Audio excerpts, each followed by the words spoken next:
Hello everyone, स्वागत है आप सभी का हमारे यूट्यूब चैनल मोटिवेशनल नीति क्लासेस में। एंशियंट हिस्ट्री का ये अंतिम वीडियो है जो कि प्रीवियस ईयर क्वेश्चन का कलेक्शन था और इसके बाद हम लोग मध्यकालीन भारत के इतिहास को अपने अगले वीडियो में देखेंगे। तो आज हम इस अंतिम वीडियो में क्या क्या देखने वाले हैं।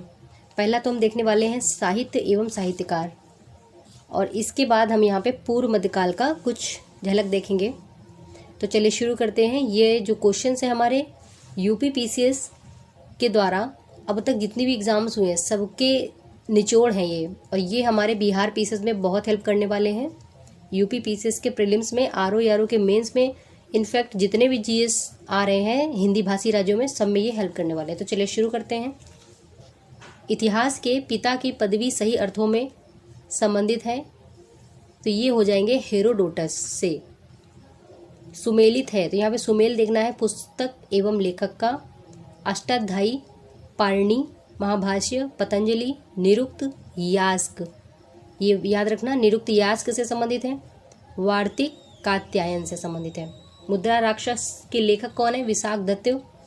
साहित्य की शास्त्रीय पुस्तकें जो गुप्त काल में लिखी गई थी कौन कौन सी है वो? अमरकोश, कामसूत्र, मेघदूत, मुद्रा राक्षस। फिर से अमरकोश, कामसूत्र, मेघदूत, मुद्रा राक्षस गुप्त काल में लिखी गई पुस्तकें हैं। 10 कुमार चरितम के रचनाकार थे दंडिन या दंडी, इनमें से कोई एक। कुमार संभव महाकाव्य किसने लिखा? महाकवि कालिदास ने। मालविकाग्निमित्र, अभिज्ञान शाकुंतलम, कुमार संभवम एवं जानकी हरम में से वह नाटक जो कालिदास ने नहीं लिखा है तो जानकी हरणम नहीं है। बाकी ये तीनों हो जाएंगे। लेखक एवं पुस्तकें देखनी है। वात्सायन कामसूत्र की है, कामसूत्र पुस्तक जो है वात्सायन की है। अर्थशास्त्र चाणक्य, राजतरंगिणी कल्हड़ की है।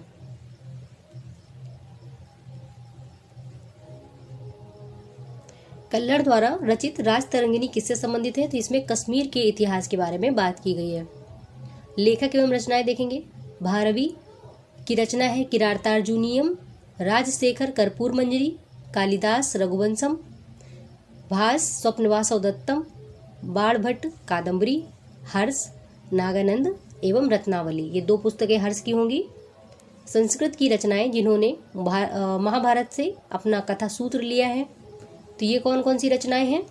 नैषधीय चरित्र, किरातार्जुनीयम, शिशुपाल वधम आदि। चरक संहिता नामक पुस्तक किससे संबंधित है? तो यह है चिकित्सा से संबंधित। जो बारहमिहिर थे इनकी पंच सिद्धांतिका किस पर आधारित है? तो सबसे पहला प्रश्न यही बनता है कि पंच सिद्धांतिका किसकी है? तो ये है बारहमिहिर की, और ये किस पे आधारित है? तो ये यूनानी ज्योतिर्विद्या पर आधारित है। सुमेलन देखेंगे। विद्वान संबंधित क्षेत्र, विशाखदत्त नाटक से संबंधित थे। बारहमिहिर जो थे ये खगोल शास्त्री थे। ब्रह्मगुप्त कौन थे? तो ये गणितज्ञ थे। पंच सिद्धांतिका किसकी थी? बारहमिहिर की थी। किस पे आधारित थी? यूनानी ज्योतिर्विद्या पे। मिलिंद पन्हो, राजा मिलिंद यानी मिनेंडर तथा बौद्ध भिक्षु के मध्य संवाद के रूप में है। तो वो बौद्ध भिक्षु कौन थे? नागसेन थे। सुमेलन देखेंगे। दरबारी कवि और राजा के बारे में। अमीर खुसरो अलाउद्दीन खिलजी के दरबारी कवि थे। कालिदास चंद्रगुप्त द्वितीय के दरबारी कवि थे। हरिसेन समुद्रगुप्त और बाणभट्ट हर्षवर्धन से संबंधित थे। राजतरंगिणी के लेखक कल्हड़ के समय का शासक कौन था? तो उस समय शासक जो थे वो थे जयसिंह। कल्हड़ कृत राजतरंगिणी के कुल तरंग बताइए कितने हैं? अच्छा प्रश्न है। 8 तरंग हैं, ध्यान रखना। कल्हड़ की राजतरंगिणी को आगे बढ़ाया किसने? तो ये थे जोन राज एवं श्रीवर ने। सौंदरानंदन जो रचना है ये किसकी है? अश्वघोष की है। सौंदरानंद अश्वघोष की रचना है। नागानंद रत्नावली प्रियदर्शिका के राइटर कौन थे? ये हर्षवर्धन थे। क्या क्या था इनका? प्रियदर्शिका, रत्नावली, नागानंद, हर्षवर्धन की थी। अमरकोश, सिद्धांत शिरोमणि, बृहद संहिता, अष्टांग हृदय में से वह जो विश्वकोशीय ग्रंथ है, तो बृहद संहिता जो है वो विश्वकोशीय ग्रंथ है। सुमेलन देखें।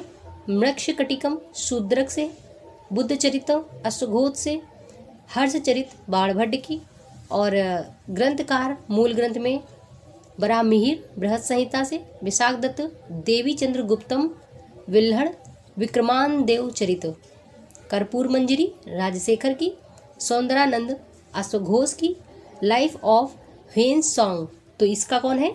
हुई ली, हुई ली, ध्यान रखेंगे। द नेचुरल हिस्ट्री प्लिनी की है, हिस्टोरियल फिलिपिकल ये है पाम्पेइस ट्रोगस, द हिस्टोरीज ये है हेरोडोटस की, यानी जो हिस्ट्री है वो हेरोडोटस की है। हिस्टोरिकल फिलिपिकल पाम्पेइस ट्रोगस होगा। चले आगे देखेंगे। परमार राजवंश के इतिहास पर प्रकाश डालने वाले स्रोत कौन कौन से हैं? तो ये हैं पद्म गुप्त का नव साहिक चरित्र, मेरुतुंग का प्रबंध चिंतामणि, उदयादित्य के समय का उदयपुर प्रशस्ति, सीयक द्वितीय का इरसोल अभिलेख। इरसोल अभिलेख किसका है? सीयक द्वितीय का। भोज का बांसवाड़ा तथा बेतवा के अभिलेख। ठीक है। शाकुंतलम किसने लिखा है? कालिदास ने। मृक्षकटिकम, मेघदूतम, ऋतुसंहारम एवं विक्रमोर्वशीयम में से कालिदास की साहित्यिक कृति कौन सी नहीं होगी? तो मृक्षकटिकम नहीं होगी। आगे देखेंगे। कालिदास द्वारा रचित मालविकाग्निमित्र नाटक का नायक कौन था? अग्निमित्र। वह पुस्तक जिसमें शुंग राजवंश के संस्थापक के पुत्र की प्रेम कहानी है। मालविकाग्निमित्र किसकी कहानी है? इसमें शुंग राजवंश के संस्थापक हैं जो उनके पुत्र की प्रेम कहानी है मालविकाग्नि अग्निमित्र। गीत गोविंद के रचयिता जयदेव अलंकृत करते थे, तो ये थे जो जयदेव थे ये लक्ष्मण सेन की सभा को अलंकृत करते थे। जयदेव जो थे लक्ष्मण सेन की सभा से संबंधित थे और जयदेव की पुस्तक गीत गोविंद है। रचनाएं एवं विषय देखेंगे। अष्टांग संग्रह आयुर्विज्ञान, 10 रूपक नाट्यकला, लीलावती गणित से रिलेटेड है, महाभाष्य व्याकरण से संबंधित है। विद्वान रचनाएं देखना है तो सर्ववर्मा का तंत्र से, विज्ञानेश्वर जो है मिताक्षरा की रचना है। तुम्हारा अधिकार कर्म पर है, फल की प्राप्ति पर नहीं है, यह वाक्य किस ग्रंथ का है? गीता का है, भागवत गीता। जो यहाँ है वह अत्यंत्र भी है, जो यहाँ नहीं है वह कहीं नहीं है, यह कहा गया है महाभारत में। इन 2 वाक्यों को एक बार फिर से पढ़ना है। देखिए, तुम्हारा अधिकार कर्म पर है, फल की प्राप्ति पर नहीं, तो ये तो गीता में कहा गया है, लेकिन जो यहाँ है वह अत्यंत्र भी है, जो यहाँ नहीं है वह कहीं नहीं है, यह कहा गया है महाभारत में। प्राचीन भारत का वह ग्रंथ जिसका 15 भारतीय एवं 40 विदेशी भाषाओं में अनुवाद हुआ है, तो ये है पंचतंत्र।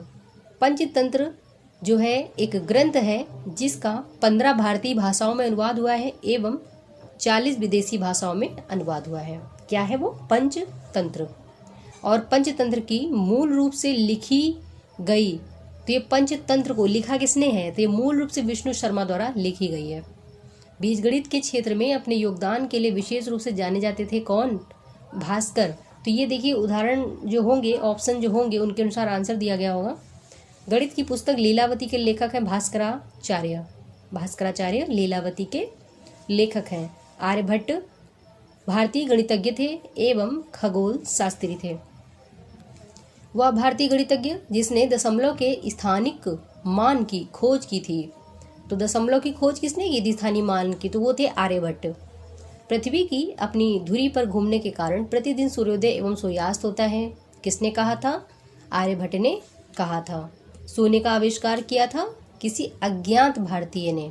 शून्य का आविष्कार किया था किसी अज्ञात भारतीय ने।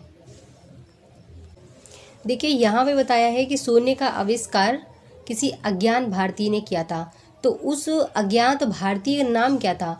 देखिए बहुत सारे लोग कहते हैं कि इसका जो आविष्कार था ब्रह्मगुप्त ने किया था, लेकिन वैसे इसमें आर्यभट्ट को जानते हैं, आर्यभट्ट के नाम से इनको जानते हैं। ठीक है, आर्यभट्ट। तो यहाँ पे अज्ञात भारतीय नहीं होगा, आर्यभट्ट होगा, ध्यान रखना, गलत दे दिया है इसमें। मध्य विलास प्रहसन का लेखक कौन था? तो ये थे महेंद्र वर्मन। मनुस्मृति मुख्यतया संबंधित है समाज व्यवस्था से। भारत का प्रथम विधि निर्माता मनु को माना गया है। सितार, वीणा, सरोद तबला में से प्राचीन वाद्य यंत्र कौन सा होगा? वीणा। ठीक दोस्तों, हम यहाँ पे देखने वाले हैं पूर्व मध्यकाल के बारे में, और इसके बाद हमारा मध्यकालीन भारत का इतिहास स्टार्ट हो जाएगा। तो 800 से 1200 ईस्वी तक की घटनाओं को यहाँ देखने वाले हैं। प्रीवियस ईयर के क्वेश्चन कलेक्शन है। पृथ्वीराज चौहान के नाम से कौन प्रसिद्ध है? तो पृथ्वीराज का तीसरा वर्जन यानी पृथ्वीराज तृतीय। ताम्रपत्र लेख दर्शाते हैं कि प्राचीन काल में बिहार के राजाओं का संपर्क था, तो किससे था? जावा सुमात्रा से। स्वर्ण भूमि, कौन सी भूमि? सुवर्ण भूमि का वह राजा जिसने नालंदा में एक बौद्ध विहार की स्थापना की तथा उसके रखरखाव हेतु अपने दूत द्वारा देवपाल से 5 गांव दान में देने के लिए प्रार्थना की। बाल पुत्र देव। चलिए आगे बढ़ते हैं। गोविंद चंद्र गहड़वाल की एक रानी कुमार देवी ने धर्मचक्र जिन विहार बनवाया था। कहाँ पे? सारनाथ में। हम्मीर महाकाव्य में चौहानों को बताया गया है सूर्यवंशी। आला उदल महोबा से संबंधित है। पृथ्वीराज रासो के लेखक चंद्रबरदाई थे। पृथ्वीराज विजय के लेखक जयानक थे। फिर से देखिए, पृथ्वीराज रासो के लेखक कौन थे? चंद्रबरदाई थे। और पृथ्वीराज जयानक के लेखक कौन थे? एक मिनट। तो ये थे जयानक। पृथ्वीराज विजय के लेखक थे जयानक। ठीक है। रचनाकार एवं रचनाएं देखेंगे हम। चलिए आगे देख लेते हैं रचनाकार एवं रचनाओं के बारे में। सारंगधर किसकी रचना है? हमीर रासो की। चंद्रबरदाई बताया मैंने। पृथ्वीराज रासो। जगनिक किसकी रचना है? तो ये है परमाल रासो की। नरपति नाल, ये है बीसल देव रासो की रचना। राजपूत वंशों में से वह जिसने 8वीं शताब्दी में दिल्लिका यानी कि दिल्ली शहर की स्थापना की थी, तो वो थे तोमर वंश। दिल्ली शहर की स्थापना किसने की थी? तोमर वंश ने। ठीक है, 8वीं शताब्दी में। जेजाक भुक्ति किसका नाम था? प्राचीन, ये थे बुंदेलखंड का एक हिस्सा। धंगदेव शासक कहाँ के थे? तो ये थे जेजाक भुक्ति, चंदेल वंश के। शासकों का कालानुक्रम देखेंगे। यशोवर्मा 930 से 950 ईस्वी। धंगदेव 950 से 1102 ईस्वी। विद्याधर 1019 से 1029 ईस्वी। कीर्तिवर्मा 1060 से 1100 ईस्वी। चित्तौड़ के त्रिभुवन नारायण मंदिर को किसने बनवाया था? परमार राजा भोज ने। पुंड्रवर्धन भुक्ति कहाँ अवस्थित थी? तो ये थी उत्तर बंगाल में। पाल वंश का संस्थापक गोपाल। उदंतपुर शिक्षा केंद्र बिहार राज्य में अवस्थित था। सोमपुर महाविहार का निर्माण धर्मपाल ने करवाया था। उस पाल शासक का नाम बताएं जिसने विक्रमशिला विश्वविद्यालय की स्थापना करवाई थी, तो वो थे धर्मपाल। विक्रमशिला जो विश्वविद्यालय था वो कहाँ अवस्थित था? तो ये बिहार में अवस्थित था। नालंदा विश्वविद्यालय, विक्रमशिला, तक्षशिला एवं उदंतपुर में से वह स्थान जो पूर्व मध्यकाल में शिक्षा का केंद्र नहीं था, तक्षशिला। राष्ट्रकूट साम्राज्य की नींव किसने रखी थी? दंती दुर्ग ने। हिरण्यगर्भ धार्मिक कार्य किसने करवाया था? वो भी दंती दुर्ग ने करवाया था। पूर्व मध्यकाल में शिक्षा का केंद्र कौन सा नहीं था? तो तक्षशिला नहीं था। अपने पिता के अभियानों के क्रम में सैनिक छावनी में पैदा हुआ था कौन? अमोघ वर्ष राष्ट्रकूट। महानतम प्रतिहार राजा कौन था? तो ये था मिहिर भोज। आगे देखते हैं। गुर्जर प्रतिहार वंश का शासक जिसकी उपाधि आदि बराह थी वो कौन था? मिहिर भोज था। शासकों का सही कालानुक्रम बताएंगे तो ये पहले आएंगे वत्सराज, नागभट्ट द्वितीय, महेंद्रपाल प्रथम और महिपाल।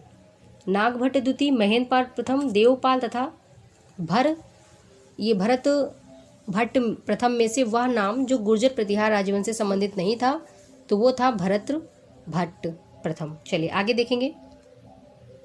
महान जैन विद्वान हेमचंद कहाँ से थे? तो ये कुमारपाल की सभा से थे। ठीक है, हेमचंद को कुमारपाल से संबंधित मानिए। लक्ष्मण संवत का प्रारंभ किया था लक्ष्मण सेन ने। आगे देखते हैं। मध्यकालीन भारत के प्रसिद्ध विधिवेत्ता कौन थे? तो विज्ञानेश्वर और हेमाद्रि तथा जीमूत वाहन, ये तीनों थे। महान संस्कृत कवि नाटककार राजशेखर किससे संबंधित थे? तो महिपाल एवं महेंद्रपाल प्रथम के दरबार से संबंधित थे राजशेखर। राजवंश एवं राजधानी प्रतिहार कन्नौज से, परमार धारा से, सोलंकी आहिलवाड़ से। गुर्जर प्रतिहार वंश की राजधानी नागभट्ट प्रथम ने स्थापित की थी। एक मिनट फिर से देखिए, गुर्जर प्रतिहार वंश की स्थापना नागभट्ट प्रथम ने की थी। प्रतिहार, पाल, राष्ट्रकूट, चोल में से वह जो त्रिकोणात्मक संघर्ष का हिस्सा नहीं था तो चोल नहीं थे। महोदया किसका पुराना नाम है? कन्नौज का। श्रीनगर, देखिए महोदय श्री यानी नगर महोदय श्री के नाम से कन्नौज को जाना जाता था। वह जिसने खंभात में तोड़ी गई मस्जिद के पुनर्निर्माण के लिए आर्थिक सहायता प्रदान की थी तो वो थे जय सिंह सिद्धराज। परमार वंश का शासक उपेंद्र अथवा कृष्णराज था। राजा भोज ने शासन किया था धार पर। धार यानी मध्य प्रदेश में एक स्थान है। काल्पनिक वैज्ञानिक उपकरणों पर पुस्तक लिखने वाला परमार वंशी शासक कौन है? तो ये भोज है। भोजशाला मंदिर की अधिष्ठात्री देवी कौन है? भगवती सरस्वती। उपेंद्र, मुंज, गांगेयदेव एवं उदयादित्य में से वह शासक जो परमार वंश से संबंधित नहीं था तो गांगेयदेव जो थे उससे संबंधित नहीं थे। बोध गया बिहार में स्थित है। खजुराहो बुंदेलखंड में स्थित है। सिरनी स्थित है महाराष्ट्र के अहमदनगर में। तिरुपति कहाँ स्थित है? तो ये स्थित है महाराष्ट्र में। फिर से देखें, तिरुपति जो है ये आंध्र प्रदेश में स्थित है, रायलसीमा के पास में। कश्मीर का अकबर जैनुल आबिदीन को कहते हैं, जैनुल आबिदीन को। कश्मीर के शासक जैनुल आबिदीन का वास्तविक नाम था शाही खां, ये बहुत महत्वपूर्ण है, शाही खां। कर्नाट वंश का संस्थापक नन्यदेव था और अंतिम शासक कर्नाट वंश का था हरि सिंह। कुरुसपाल शिलालेख से जानकारी मिलती है राजा सोमेश्वर प्रथम के बारे में। गौडवाहों के रचयिता वाकपति थे। आया हुआ प्रश्न है, मध्यकालीन भारत के आर्थिक इतिहास के संदर्भ में अर्घट्ट क्या था? देखिए अर्घट्ट जो है बहुत पहले के समय पे भूमि की सिंचाई के लिए प्रयुक्त एक जल चक्र था, ठीक है, वाटर व्हील जिसको कहते हैं। दोस्तों इसी के साथ हमारा एंशिएंट हिस्ट्री कंप्लीट हो गया। अब हम आपको मिलेंगे मध्यकालीन भारत के इतिहास में हमारे नेक्स्ट चैप्टर में।